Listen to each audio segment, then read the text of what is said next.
There is a real shift in terms of how we actually want to communicate with those who are closest to us. So we're going back to maybe what we could call the more personal ways of communicating, particularly if we can't see each other face to face very often. My name's Dr. Anna Machin. I'm an evolutionary anthropologist based at the University of Oxford, where I explore the science behind our closest relationships. I've been working on an independent, detailed study of over 2,000 people exploring our closest relationships. The main findings of the research are firstly that we have a real problem with social media. There are particular issues around mental health, particularly in the younger generation, but also problems with intergenerational communication, which is ironic. They're creating distance between people rather than actually helping them to come closer.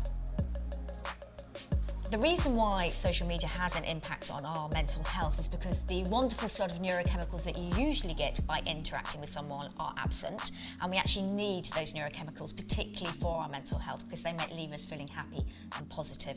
One of the reasons why these more tangible forms of communication benefit our relationships is really because we get this triple whammy. So we get, first of all, the person feels good about sending it, the person who receives it feels good, but also then the person who receives it says thank you, and that makes the whole relationship much, much stronger.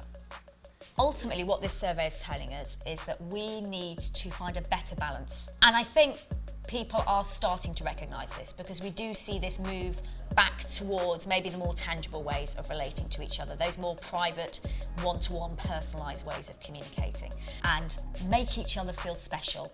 And when we get back to that, that can only benefit our relationships, but it can also benefit our mental and physical health.